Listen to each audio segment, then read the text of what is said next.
My husband called me a foolish wife who couldn't survive without him. He had no idea I was his boss.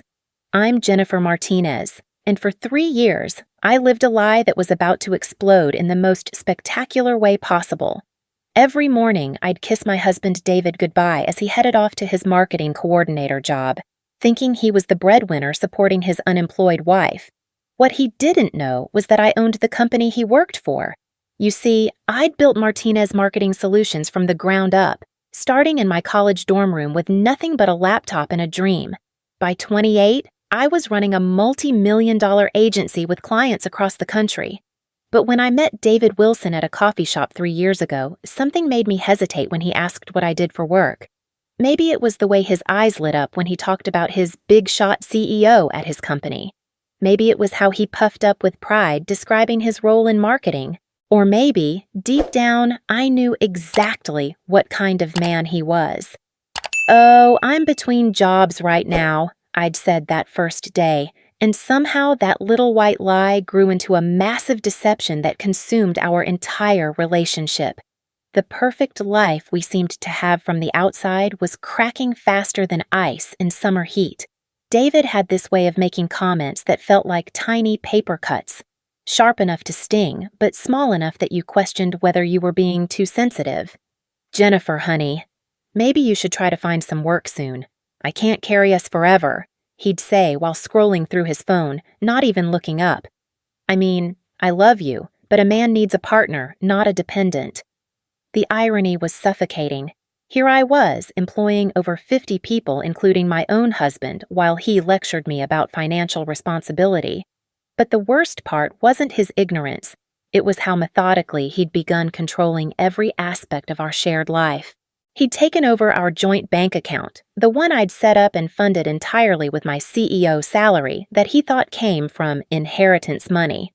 Every purchase had to be justified to him. "Jennifer, did you really need to spend $40 at Target? We need to be more careful with money." Meanwhile, he was spending hundreds on what he called networking dinners that I later discovered were just him showing off to coworkers, picking up tabs he couldn't afford with money I'd earned. The gaslighting was surgical in its precision. When I'd tried to discuss our finances or suggest I could contribute more, he'd pat my head like I was a confused child. "Sweetheart, you don't understand business like I do. The economy is complicated. Just let me handle the money stuff, okay? That's what husbands are for." But it wasn't just about money. David had this talent for making me feel isolated from everyone who mattered to me. When my best friend Sarah would call, he'd roll his eyes dramatically. "She's probably just calling because she needs something. Successful people like us attract users, Jennifer. You're too trusting." When I'd mention wanting to meet up with college friends, he'd suddenly have an emergency at work that required my emotional support. The most painful part was watching him diminish my intelligence daily. "You're so lucky you have me to explain things," he'd say when news came on about business or politics. "I know all this corporate stuff goes over your head." If I expressed an opinion about his work or offered suggestions, he'd laugh. "Babe, you're sweet, but you've never worked in a real office. It's different when you're actually in the corporate world." I started keeping a mental catalog of these moments, then eventually a physical one. Something deep in my gut told me I needed to remember these conversations exactly as they happened, because David had a way of rewriting history when confronted. "I never said that," became his favorite phrase whenever I'd bring up something hurtful he'd done. The breaking point was building slowly, like pressure in a kettle. I'd catch myself staring at him during dinner, wondering how someone could be so cruel to a person they claimed to love. The man who whispered sweet things in my ear at night was the same man who spent his days treating me like an incompetent child who should be grateful for his patience. What he couldn't see was that every insult, every condescending comment, every attempt to make me smaller was actually making me stronger. Because while David Wilson was busy playing house with his unemployed wife, Jennifer Martinez was running board meetings, closing 7-figure deals, and building an empire he couldn't even imagine. I started watching him differently after that realization hit me. This wasn't love. This was control. And I'd been funding my own imprisonment. The evidence collection began innocently enough. I'd always been detail-oriented in business, so applying those same skills to my personal life felt natural. I started with voice memos on my phone, recording our conversations whenever David launched into one of his lectures about my inadequacies or his theories about what real wives should contribute to a marriage. "Jennifer, I've been thinking," he said one evening while I cooked dinner. Another thing he'd somehow decided was my responsibility despite his belief that I had no income. "Maybe you should consider taking some classes, like accounting or something basic. I could probably get you an entry-level job at my company if you learned some skills." I kept stirring the pasta, my phone recording every word from the counter. "You think I need accounting classes?" "Well, yeah. I mean, you're smart in your own way, but you don't have any marketable skills. It's not your fault. You just haven't had the right opportunities. But I could help you become someone respectable." Someone respectable? The woman who signed his paychecks every 2 weeks apparently needed his help becoming respectable. The financial evidence was even easier to gather. David had insisted on handling all our bills and accounts, which meant he'd carelessly left paper trails everywhere. I photographed credit card statements showing his expensive dinners and weekend trips with work friends, trips I was never invited on because you wouldn't understand the business talk, and it would be boring for you. I documented the times he'd moved money from our joint savings to his personal account for investments he never explained, the hotel receipts from cities he'd never mentioned visiting, the charges at expensive restaurants on nights he claimed to be working late at the office. But the most damaging evidence came from his own mouth during phone calls I wasn't supposed to hear. David had a habit of talking to his brother Jake while I was in another room, apparently forgetting that sound travels through our thin apartment walls. "Dude, I'm telling you, having a wife who doesn't work is actually amazing," I heard him say one Saturday morning while I was getting dressed for what he thought was a yoga class, but was actually a client presentation. "Jennifer just stays home and handles all the domestic stuff. I come home to dinner ready, house clean, and I don't have to worry about her having opinions about my career moves." Jake's response was muffled, but David's laugh was crystal clear. "No, she's not that bright about business stuff, which honestly makes everything easier. She just trusts me to handle everything important. I told her the investment account lost money last quarter, so now she thinks we're broke and she's even more careful about spending." There was no investment account. There was no lost money. David had been lying about our finances to manipulate me into feeling guilty about every small purchase while he spent freely on himself. I stood in our bedroom, half-dressed, listening to my husband of 3 years describe me like I was a well-trained pet rather than a partner. The recording app on my phone captured every word. The hardest part was pretending everything was normal while building my case. I had to smile and nod when David explained basic concepts to me that I'd mastered years before we met. I had to look grateful when he allowed me to spend money I'd earned. I had to act surprised and impressed when he came home with stories about workplace drama involving people who reported directly to me. But I was also learning things about my husband that I'd missed when I was busy trying to be the wife he wanted.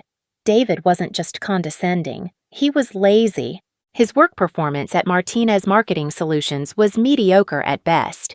He submitted projects late, missed client meetings, and had a reputation among the staff for passing his responsibilities to others whenever possible. Reading his performance reviews was like looking at a stranger. The David Wilson I'd fallen in love with was confident and ambitious. The David Wilson I employed was entitled and unreliable. My HR director had been documenting problems with his attitude for months, but I'd been too compartmentalized to connect my personal and professional lives. "He seems to think the rules don't apply to him," Rachel from HR had noted after David's latest unexcused absence. When questioned about his tardiness, he mentioned having connections in upper management that make his position secure. Connections in upper management. He was talking about sleeping with the CEO. I started attending company events David didn't know I'd be at, watching him interact with colleagues who had no idea I was his wife. The persona he presented was fascinating. He positioned himself as practically running the marketing department, hinted at inside knowledge about company decisions, and generally implied he was much more important than his actual role suggested. "Jennifer Martinez is a mystery," I heard him tell a group of junior employees at our quarterly mixer. "I mean, she's brilliant, obviously, but she keeps to herself. I probably know her better than anyone else at the company since I've been here so long, and we've worked closely on several campaigns. We'd never worked together. He'd never even been in the same room with me in a professional context. The web of lies he'd built around our relationship was staggering. To me, he was the successful businessman supporting his helpless wife. To his coworkers, he was the company insider with special access to the mysterious CEO.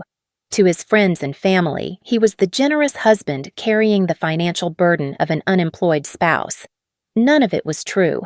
But David had lived these lies for so long that I think he'd started believing them himself.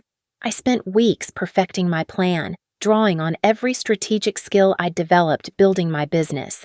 This wasn't just about ending a marriage. It was about dismantling a carefully constructed illusion that had damaged both my personal life and my professional reputation.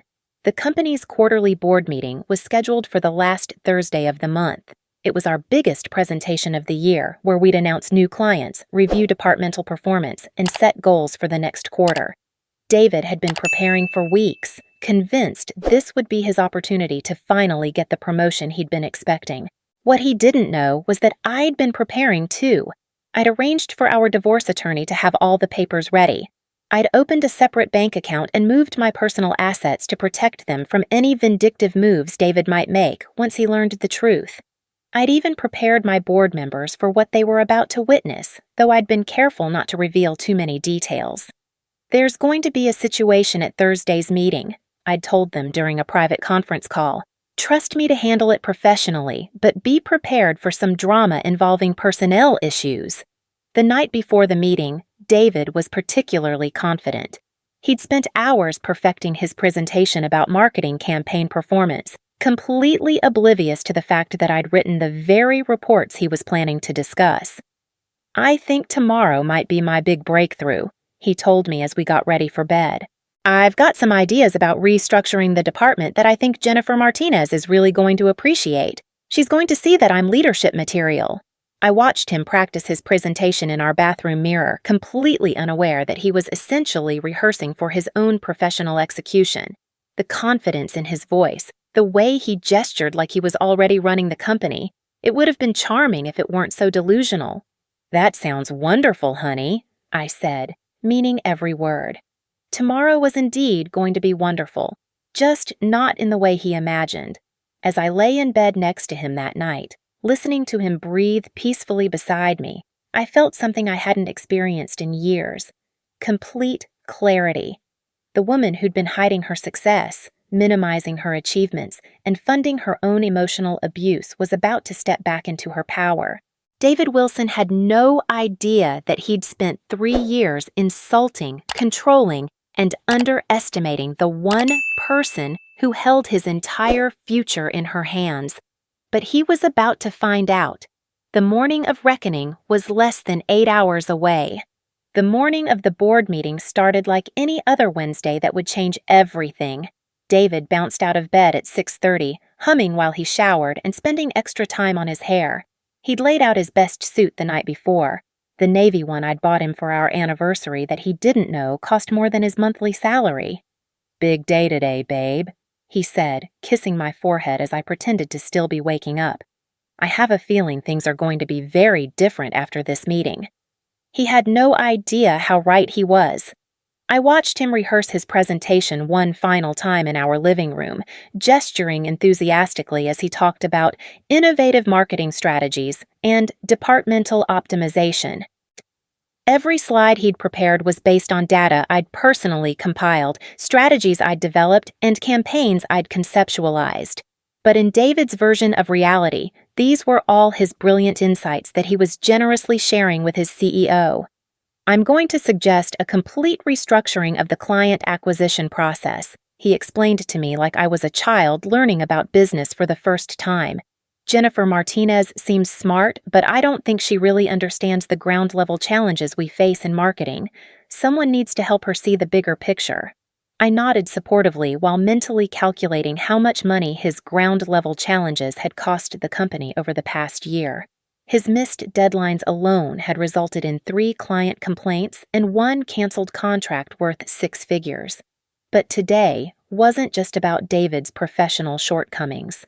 Today was about 3 years of systematic emotional manipulation, financial control, and psychological abuse disguised as marriage. Today was about a man who'd built his entire identity on the lie that his wife was too stupid and worthless to survive without him. The trigger moment came at exactly 7:42 a.m. as David was grabbing his briefcase and coffee mug, the one that said, "World's Best Marketing Mind," that he'd bought himself. "Oh, by the way," he said casually, not even looking at me, "I'm going to be late tonight. The company's taking some of us out for drinks after the meeting to celebrate the new strategies we're implementing. Don't wait up." "Which strategies?" I asked innocently. David sighed like I'd asked him to explain quantum physics. "The ones I've been working on for months, Jennifer. The ones I'm presenting today. We've talked about this." His tone carried that familiar edge of impatience he used whenever he thought I was being particularly slow. "Right, of course. Well, have a good day at work, honey." He paused at the door, and for a moment his expression softened. "You know I love you, right? Even when you don't understand everything that's going on, I love you. You're lucky to have someone who can take care of the complicated stuff so you don't have to worry about it." And there it was. The final insult wrapped in false affection. The last time David Wilson would ever speak to his wife like she was a beloved but dim-witted pet who should be grateful for his patience. "I love you too," I said, and I meant it. I loved the man I'd thought he was. I loved the potential I'd seen in him, but I'd finally learned the difference between loving someone and allowing them to destroy you. After David left, I sat in our kitchen for exactly 10 minutes, drinking coffee from my own mug, one that simply said "Boss" in elegant gold lettering. Then I got dressed in my favorite power suit, the charcoal gray one that made me feel invincible, and headed to the office where I actually worked. The Martinez Marketing Solutions building was buzzing with pre-meeting energy when I arrived. I'd deliberately scheduled the quarterly review for 2 p.m., knowing that David would spend his morning hyping himself up and practicing his presentation with colleagues who had no idea what was coming. "Morning, Ms. Martinez." Rachel from HR greeted me as I stepped off the elevator. "Everything's set up for this afternoon. Are you sure you want to handle this the way we discussed?" "Absolutely," I replied, my voice steady as steel. "David Wilson is about to learn that actions have consequences." I spent the morning in back-to-back meetings with department heads, reviewing the quarterly numbers and preparing for the presentation. Every 15 minutes, I'd get updates about David's activities from my assistant Sarah, who'd been discreetly monitoring the situation. "He's in the break room telling anyone who'll listen about his revolutionary ideas," she reported at 11:30. "He also mentioned that he's pretty sure he'll be promoted to department head after today." At noon, David called me from the office, which was surreal since I was sitting 3 floors above him.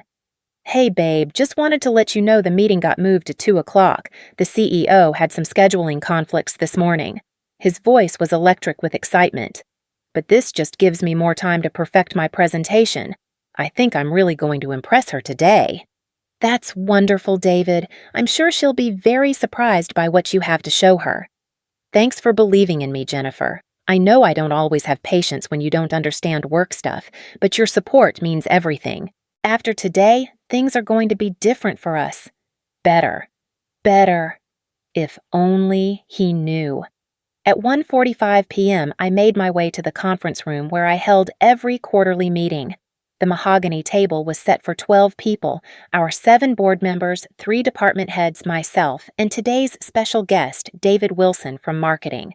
I'd chosen my seat carefully, the head of the table with my back to the door so David wouldn't see me when he walked in. The other attendees had been briefed on the unusual circumstances and were prepared for what was about to unfold. At exactly 2:00 p.m., David knocked on the conference room door. Sarah opened it and gestured him inside. "Mr. Wilson from marketing," she announced formally, "here for his presentation."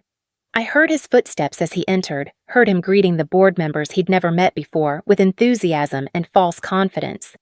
"Gentlemen, thank you so much for this opportunity. I'm David Wilson, and I'm excited to share some game-changing ideas with you and Ms. Martinez today." "Please, have a seat," I said without turning around. "We're all very eager to hear what you have to say."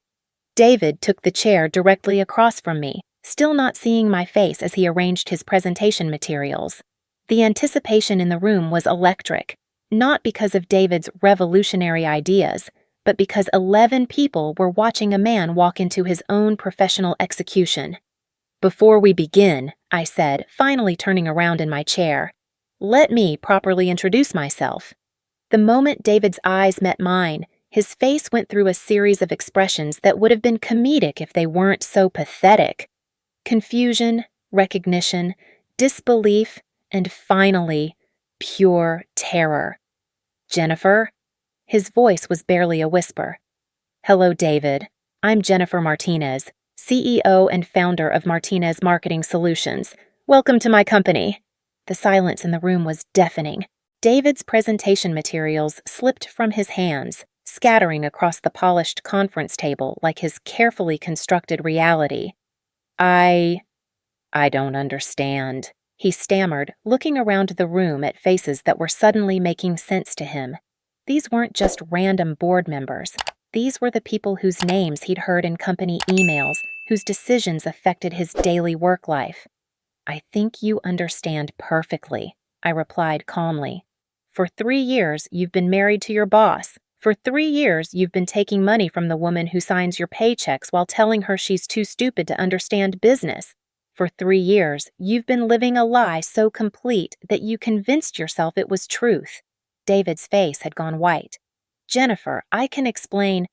"Actually, you can't."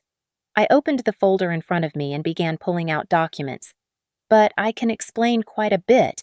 Would you like to hear about your performance reviews, David? Because they make for fascinating reading." I began reading from his file while David sat frozen in his chair. "Consistently late to meetings, poor attention to detail, difficulty accepting feedback, shows entitlement regarding company policies." I looked up at him, and my personal favorite, claims to have connections with upper management that make his position secure. The board members were watching this unfold with expressions ranging from fascination to disgust. They'd all heard about David's boasting around the office, his implications that he had special access to the CEO, his claims about being indispensable to the company. "You want to know what those connections with upper management were, David?" I continued. "You were sleeping with me. You were manipulating and emotionally abusing the woman who employed you. You were stealing from the account I funded while convincing me I was a financial burden." So I pulled out my phone and played one of the recordings I'd made. David's voice filled the conference room. "Jennifer just stays home and handles all the domestic stuff. I come home to dinner ready, house clean, and I don't have to worry about her having opinions about my career moves." David's face crumpled as he heard his own words played back to him. "Jennifer, please, I can explain." "There's more," I interrupted, playing another recording. "She's not that bright about business stuff, which honestly makes everything easier. She just trusts me to handle everything important." The room was dead silent except for David's voice describing his wife as a convenient simpleton who was lucky to have him. I watched him realize that every cruel word, every condescending comment, every moment of emotional manipulation had been documented. "These recordings represent just a small sample of 3 years of psychological abuse," I told the room. "David Wilson has been systematically undermining, controlling, and manipulating his wife while she unknowingly paid for his lifestyle and supported his career." I turned to face David directly. "But here's what you never understood, David. The woman you've been calling stupid and worthless, she built this company from nothing. She employs 53 people, including you. She's generated over $8 million in revenue in the past 2 years alone. And she's been watching you fail at your job while you blamed everyone else for your shortcomings." David tried to speak, but I held up my hand. "I'm not finished. James, would you please read Mr. Wilson's performance metrics for this quarter?" James Morrison, our CFO, cleared his throat and began reading from his tablet. "David Wilson, Marketing Coordinator. Project completion rate, 67%. Client satisfaction scores, below department average. Attendance, 14 unexcused absences this quarter. Revenue generated, 0 new clients acquired." "0 new clients," I repeated. "Despite being paid a salary that could support a family of 4, despite working for what you considered the best marketing firm in the city, you've contributed absolutely nothing to our bottom line this quarter." I stood up and walked around the table until I was standing directly behind David's chair. Do you know what you have contributed, David? Drama. Complaints from coworkers about your attitude, missed deadlines that cost us client trust, and a level of entitlement that's toxic to our company culture. David finally found his voice, though it came out as a pathetic whimper. Jennifer, I love you. We can work this out. I didn't know. You didn't know what? That your wife was a human being deserving of respect? That psychological abuse is wrong regardless of who's paying the bills? That lying about finances to manipulate your spouse is actually theft? I returned to my seat and pulled out another folder. Which brings us to the criminal aspects of your behavior, David. Because controlling someone's access to money through deception isn't just morally wrong, it's financial abuse, and it's illegal. David's breathing became shallow as I opened the folder containing bank statements, credit card bills, and a detailed breakdown of every financial lie he'd told me over 3 years. You convinced me we were struggling financially while secretly spending thousands of dollars on entertainment, trips, and gifts for other people. You moved money from our joint accounts to your personal accounts without my knowledge or consent. You used my credit cards for personal expenses while telling me we couldn't afford basic necessities. I handed copies of the financial evidence to each board member. The total amount of money David diverted from our joint accounts for his personal use without my knowledge is $47,632. The number hit the room like a physical blow. Several board members shook their heads in disgust. But the money isn't even the worst part, I continued. The worst part is that you made me feel guilty for every dollar I spent while you were stealing from me. You made me feel like a burden while I was supporting you. You made me feel worthless while you were benefiting from my success. David was openly crying now, mascara-streaked tears of a man whose entire world was collapsing in real time. Jennifer, please, I'm sorry. I'll pay it back. I'll change. We can go to counseling. No, David, we can't. I pulled out the final document in my folder. Because this is your termination notice. I slid the paper across the table to him. Effective immediately, you're fired from Martinez Marketing Solutions for unprofessional conduct, poor performance, and creating a hostile work environment. Security will escort you from the building after this meeting ends. David stared at the termination letter like it was written in a foreign language. You can't do this. You can't fire me for personal reasons. I'm not firing you for personal reasons, I replied calmly. I'm firing you for professional ones. Your work has been subpar for months. Your attitude has been reported by multiple colleagues, and your recent behavior has demonstrated that you lack the integrity and professionalism we require from our employees. I gestured to the board members around the table. Every person in this room can attest to your work performance over the past year. This termination is based entirely on your professional conduct, which, coincidentally, mirrors your personal conduct. David looked around the table desperately, as if someone might leap to his defense. But these people had been watching his professional failures for months while listening to him brag about his connections and importance.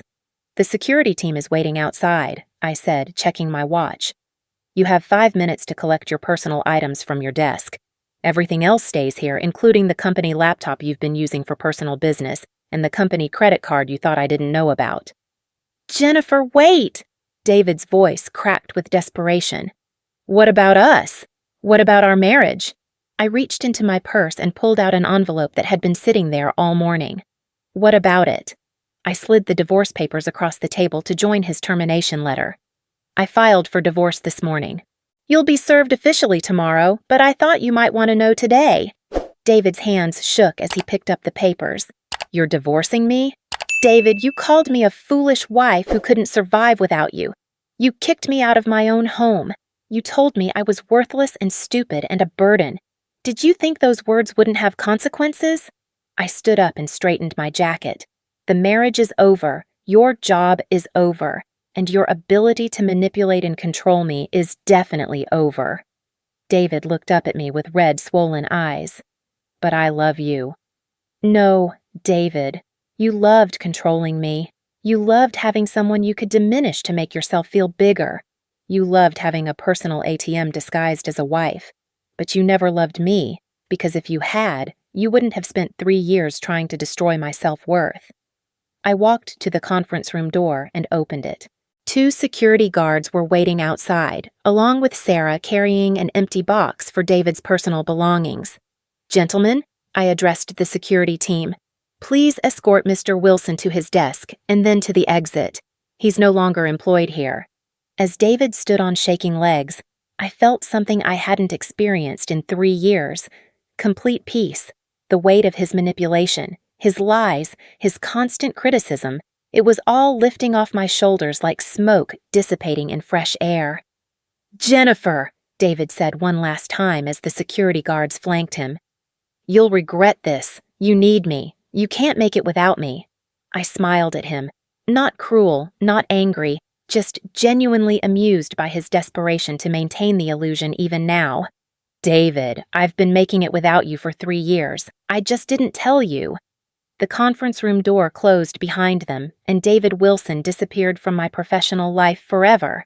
The board members sat in stunned silence for several moments before James Morrison started a slow clap that gradually spread around the table. "Well," said Margaret Chen, our head of operations, "that was the most educational quarterly meeting we've ever had." "It was necessary," I replied, taking my seat again. "We can't have employees who think the rules don't apply to them, regardless of their personal relationships with management." "What happens now?" asked Tom Bradley from legal. "Now we get back to business," I said simply. "We have a company to run, clients to serve, and a reputation to maintain. David Wilson was one mediocre employee out of 53. His departure won't even register in our quarterly numbers." But privately, I knew everything had changed. For the first time in 3 years, Jennifer Martinez, the CEO, and Jennifer Martinez, the woman, were the same person. No more hiding my success, no more minimizing my achievements, no more funding my own emotional abuse. That evening, I went home to our apartment, my apartment now, and did something I hadn't done in years. I ordered takeout from my favorite expensive restaurant, opened a bottle of wine that cost more than David's weekly salary, and sat in my living room reading the latest industry reports without someone explaining basic business concepts to me like I was a child. Around 9 o'clock, my phone started ringing. David's name appeared on the screen, followed immediately by a string of text messages. "Jennifer, please answer. We need to talk." "I'm sorry. I didn't mean what I said this morning." "I can change. I'll go to therapy." "You can't just throw away 3 years of marriage." "I lost my job because of you. How is that fair?" "Please come home. We can work this out." I read each message with detached interest, like studying the behavior of a species I'd never encountered before. This was what desperation looked like when someone realized they'd lost their primary source of control. But there was no anger in my responses, no desire for revenge, no satisfaction in his suffering. There was just clarity. I typed one final text message. "David, I gave you my heart, and you gave me insults. I gave you my trust, and you gave me lies. I gave you my financial support, and you gave me manipulation. We're done. Please don't contact me again." Then I blocked his number and went back to my wine and industry reports. 3 months later, I was reviewing applications for a new marketing coordinator position when Sarah knocked on my office door. "Ms. Martinez? There's someone here to see you. He says it's personal." I looked up from the resumes spread across my desk. "Who is it?" "David Wilson. He's asking for just 5 minutes to apologize." I considered this for a moment. In the 3 months since our dramatic confrontation, I'd heard through company gossip that David had struggled to find new employment. Apparently, word had gotten around the marketing community about the circumstances of his termination, and his reputation had taken a significant hit. "Send him up," I said finally. "But give us exactly 5 minutes, then interrupt for my next meeting whether I have one or not." 5 minutes later, David knocked on my office door. I almost didn't recognize him. The confident, well-dressed man who used to lecture me about business had been replaced by someone who looked defeated and desperate. "Jennifer," he said quietly, standing in my doorway like he wasn't sure he was allowed to enter. "David, what can I do for you?" He took a tentative step into my office, looking around at the space where I'd been working every day of our marriage. "This is really your office?" "It has been for 5 years.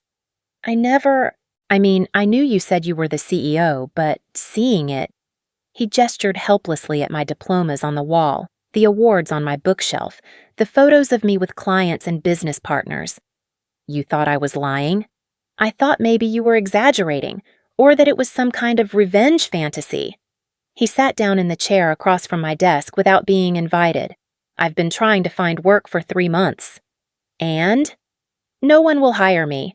Every interview I go on, they ask about my previous employment, and when they call for references, he trailed off. They hear about your performance issues and termination for cause, I finished.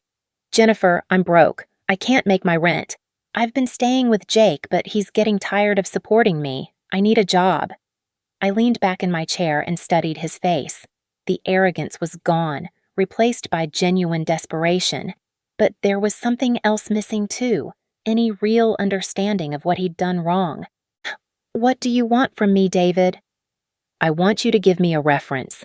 Tell people that the termination was personal, not professional. Help me get back on my feet. Help you get back on your feet, I repeated slowly. I know I made mistakes in our marriage. I know I said things I shouldn't have said, but I never meant to hurt you, Jennifer. I loved you. I still love you. I pulled out my phone and scrolled to a note I'd saved. David, I want to read you something. These are direct quotes from conversations we had during our marriage. His face went pale. Jennifer, you don't need to. You're too stupid to understand business like I do. I read without emotion. You're lucky you have me to explain things. You don't have any marketable skills. Just let me handle the money stuff. That's what husbands are for. You've never worked in a real office. I looked up at him. Do those sound like things someone says to a person they love? I was frustrated sometimes. Marriage is hard. She's not that bright about business stuff, which honestly makes everything easier. I continued reading. She just trusts me to handle everything important. I can't stand having a useless wife anymore. Should I go on? David was crying again, but this time it felt different. Less manipulative, more genuinely ashamed. I was wrong, he whispered. I was completely wrong about everything. Yes, you were. Can you forgive me? I considered his question seriously. I can forgive you, David. In fact, I already have. Holding on to anger would only hurt me, and I refused to let you damage me any further. Hope flickered in his eyes. But forgiving you doesn't mean I'll help you avoid the consequences of your actions. You lost your job because you were bad at it and because you treated people poorly. You're having trouble finding work because you developed a reputation for being unreliable and entitled. Those are natural consequences, not punishments I'm inflicting on you. So you won't help me? I won't lie for you. I won't minimize what happened. And I certainly won't provide a false reference that would help you deceive another employer. David slumped in his chair. So, what am I supposed to do? Learn from this experience. Develop actual job skills instead of relying on manipulation and false confidence. Treat your next partner with respect instead of control. Take responsibility for your actions instead of blaming other people for your failures. I stood up, signaling that our conversation was over. But mostly, David, figure out how to build a life based on your own merits instead of tearing down the people around you. Sarah appeared in my doorway right on schedule. Ms. Martinez, your 2:30 is here. Perfect timing. I walked around my desk and opened the door wider. Goodbye, David. I genuinely hope you find a way to become the person you always pretended to be. David stood slowly and walked toward the door. At the threshold, he turned back one more time. For what it's worth, Jennifer, you're amazing. You always were. I was just too insecure to see it. I know, I replied simply. But thank you for finally saying it. After he left, I sat back down at my desk and returned to the resumes spread across my workspace. Applications from people who wanted to work hard, contribute to our team, and build something meaningful instead of tearing other people down. Outside my office window, the city stretched out below me, full of opportunities, challenges, and possibilities that I was finally free to pursue without someone telling me I wasn't smart enough to understand them. I picked up the first resume and smiled. It was time to find David's replacement, someone who would earn their position through merit instead of manipulation. The phone on my desk buzzed with an intercom message from Sarah. "Ms. Martinez, your divorce was finalized this morning. The papers just arrived." I looked at the envelope she brought in, then set it aside without opening it. I already knew what it said, that Jennifer Martinez was officially free to be herself without apology, explanation, or permission from anyone else. And that, I realized, was the most valuable thing I'd ever gained from this entire experience.